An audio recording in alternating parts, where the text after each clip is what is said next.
This month, the rest of the next 4 weeks of this month is titled A World Without Hate. And today's emphasis is on the strength of empathy. And for that, I've been doing a lot of extra reading and studying. A lot of today, some of the thoughts will come from a philosopher and studier, social worker, Brene Brown.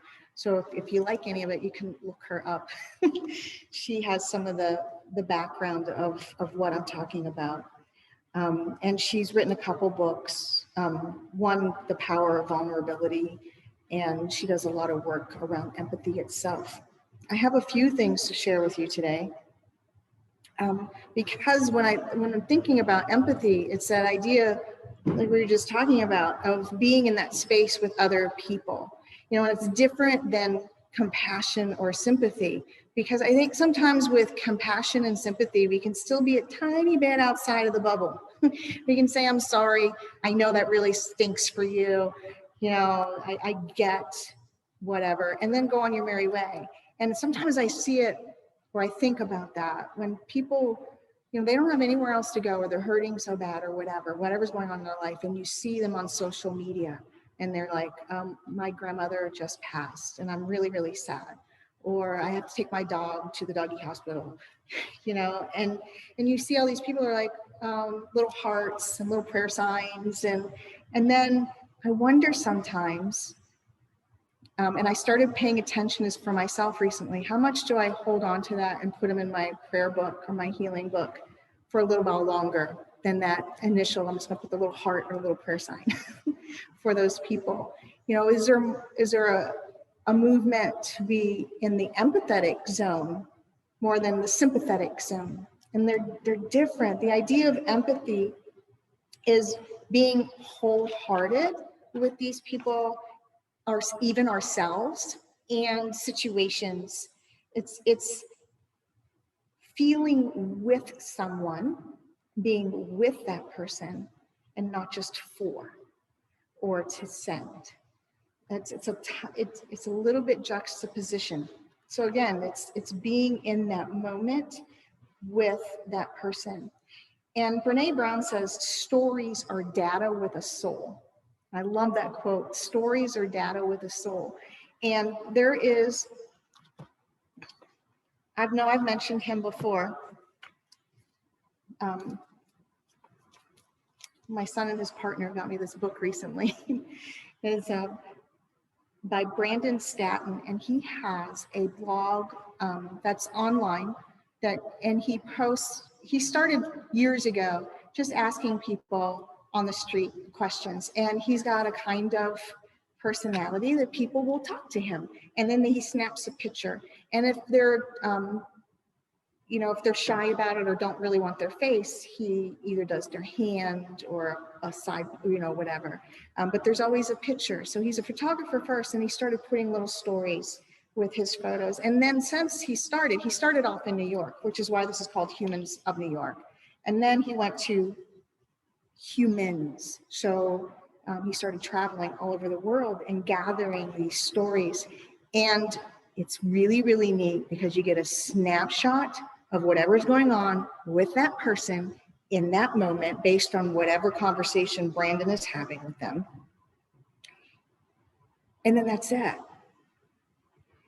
You know, and then, you know, people do comment and things, but almost all, if you scan through the comments, I would say the largest percentage of them are like, wow, I never thought about this before. Or how cool is that point of view? Never, ever had that point of view. Especially, I think, when we're working with people from around the world. And there's just a couple I'd really like to share with you in that, because what I found is, at least for myself, that in reading these little and sometimes they're longer stories, but a lot of times there might just be a couple sentences or a paragraph. There's a quality in there where you can really get another perspective. And when we're willing to even take a step into another perspective, even if we don't understand it or it's not ours, that empathy has a place to grow. You know, we get to be vulnerable with that person, and we get to have a connection that's outside of, oh, that's cool, or I get you, things like that. don't know how well you're gonna, and if you want to see the pictures later, or you can get online, and all of these are online. This just happens to be the hardbound versions. So it was easier to share with you today. There's 2 little girls here, and one of them has a cast in her arm, and it's from in Jordan. And Brandon says, "What happened to your arm?" And she said, "I'm walking down the stairs and looking at the stars." And how absolutely cool is that? You know, so you can get into her world a little bit. Yeah, she's got a broken arm, but how cool is it that we're so immersed in the world that way? I was looking at the stars. I fell down the stairs. Here's another one from Egypt. There's this lovely lady from Egypt right here. She says, "My parents aren't giving me the freedom to be responsible. Mama's fine, but Papa is an Egyptian father. He wants me to be in a safe, cozy home. Recently, I wanted to go on an educational trip to Sri Lanka. I begged him. I said, please, I'll be living with the family. I'll call you 10 times a day. But he wouldn't listen. I locked myself in my room and cried. I wanted that experience. I wanted to meet beautiful people and eat beautiful food and take beautiful photos. I know my dad very well. He just doesn't trust people. He thinks I am naive. He thinks that everyone who helps you wants something in return. But that's not why I help people. I love people. I love languages. I can even speak a little Hindi. I want to see every village and every city. I even want to work for NASA one day. I love physics and astronomy. But Papa thinks astronomy is a bad idea. He doesn't get it. It's not that he doesn't understand the stars. He just doesn't understand me." Isn't that it for a lot of us? You know, we have all this whatever in us, and the people that we're with, or we don't feel like we're heard for ourselves. And that's where empathy comes in. I think it's just being willing to let that person express themselves and express ourselves. Yes. And again, even if we don't understand it, to embrace it in some way. Here's another one here. This lovely lady is from Iran. She says, "I'm trying to be an artist, but my parents just don't understand. I showed a painting to my mom and was like, 'Do you like it?' And she was like, 'I guess, but why is there a cigarette? Are you smoking?' And I was like, 'No, Mom, the cigarette represents pain.' And she was like, 'Did we not love you enough?' How many times did we turn somebody else's whatever's into something about us when it really isn't about us at all? You know, and again, and I love that this is an artist, because in art, you can really interpret the way you need a lot of it. But to get an artist point of view on that, and that she's using a symbol for pain, you know, and again, we don't need to get that at all, but we can appreciate where she's at. And not, you know, I think about this with my own kids. I watch words sometimes because I'm like, no, that's about me. That has nothing to do with what's going on right now. Let's keep my focus. I got one more, I think. Okay, I got 2 more. One from Brazil and one from New York City. This young man right here, he's from Brazil. Oh, and here's the other thing. You don't always know these people's names. Sometimes we do, but a lot of time we just know the place they're in, which I find is also kind of neat, because it can be anybody we meet on the street then. You know, when I was 17, I had my first kid. The mother was addicted to drugs. I was in a tough situation. I was raising the child on my own, and I received an invitation to help rob a truck. I thought, I'll just do this today and then it'll be over. I was the lookout. The police caught us running away, and the prison is a place that's impossible to explain. There were 2.5 years before I even had a trial. I saw a guy being stabbed. I saw a guy slit his own throat with a razor.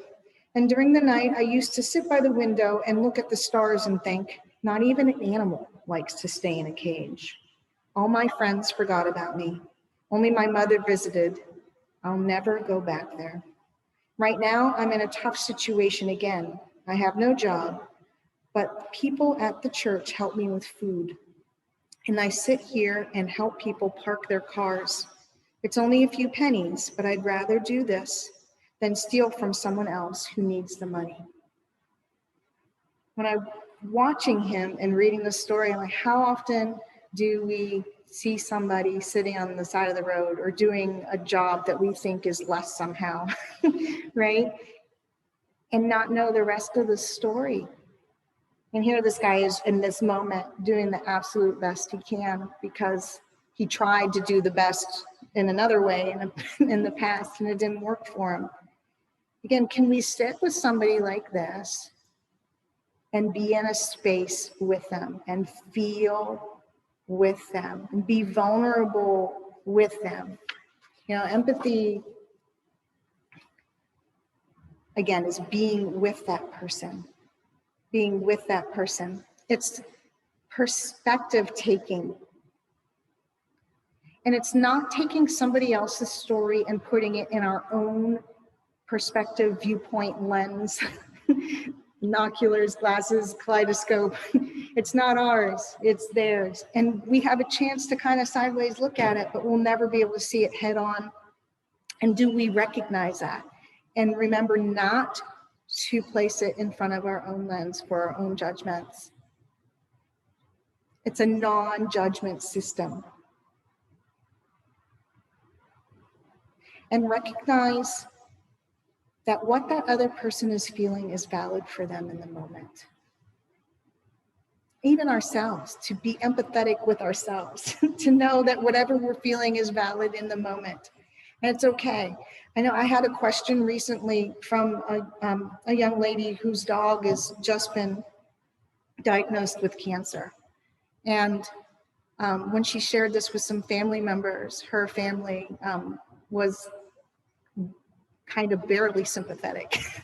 They're like, well, you know, it was a stray and you did take them in, so I don't understand why you're so upset. You know, stuff like that. And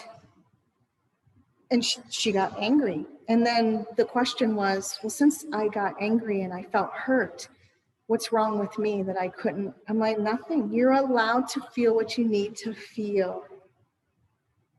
And then take it from there. You know, we make better decisions when we actually feel what we need to feel and then make a decision, than try to suppress the feeling, right? And make a decision while we're suppressing it. And recognizing that not only ourselves, again, but other people, we can feel what they need to feel in the moment.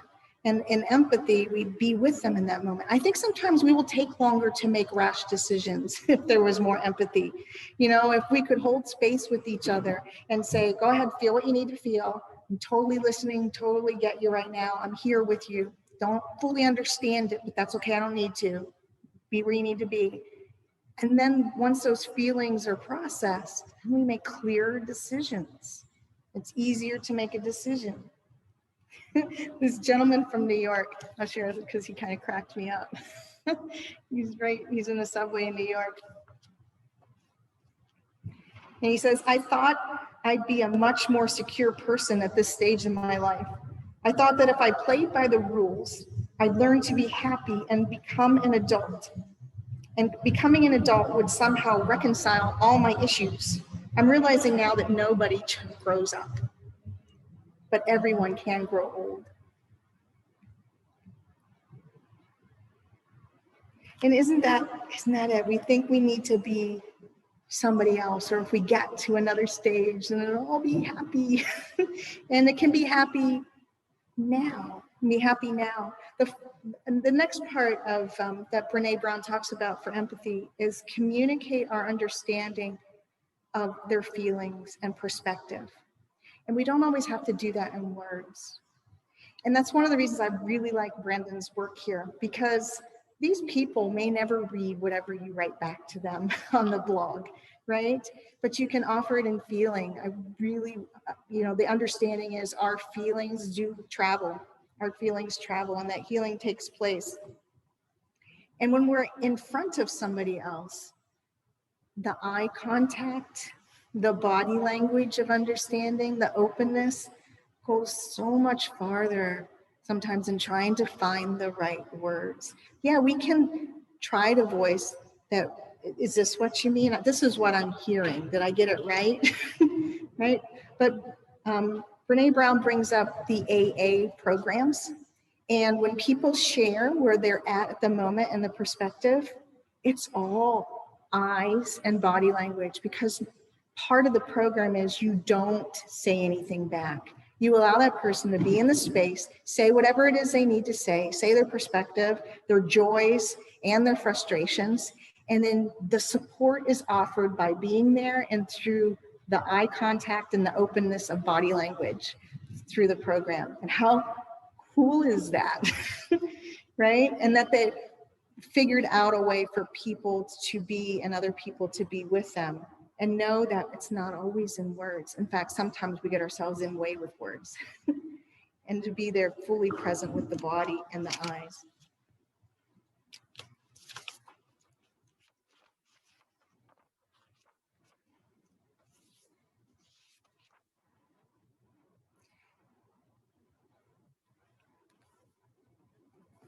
I have a poem I want to share.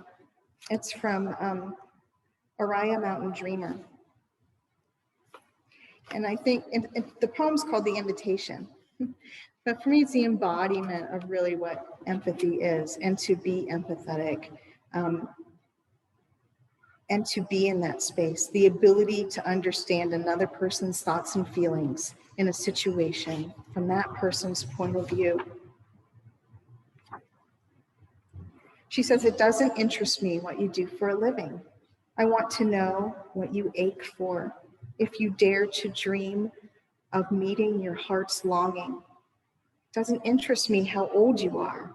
I want to know if you will risk looking like a fool for love, for your dream, for the adventure of being alive. It doesn't interest me what planets are squaring your moon. I want to know if you have touched the center of your own sorrow, if you have been opened by life's betrayals, or have become shriveled and closed from fear of further pain. I want to know if you can sit with pain, mine or your own, without moving to hide it or fade it or fix it. I want to know if you can be with joy, mine or your own. If you can dance with wildness and let the ecstasy fill you to the tips of your fingers and toes without cautioning us to be careful, to be realistic, to remember the limitations of being human. It doesn't interest me if the story you're telling me is true. I want to know if you can disappoint another to be true to yourself. If you can bear the accusation of betrayal and not betray your own soul. If you can be faithless and therefore trustworthy. I want to know if you can see beauty even when it's not pretty every day. If you can source your own life from its presence. I want to know if you can live with failure, yours and mine, and still stand on the edge of the lake and shout to the silver moon, yes. It doesn't interest me to know where you live or how much money you have. I want to know if you can get up after the night of grief and despair, weary and bruised to the bone, and do what needs to be done to feed the children. It doesn't interest me who you know or how you came to be here. I want to know if you will stand in the center of the five with me and not shrink back. It doesn't interest me where or what or with whom you have studied. I want to know what sustains you from the inside when all else falls away. I want to know if you can be alone with yourself and if you truly like the company you keep in those empty moments. I want to know you, to be in that space with you, to hear your story, that data with a soul, what's really, really true for you. Thank you.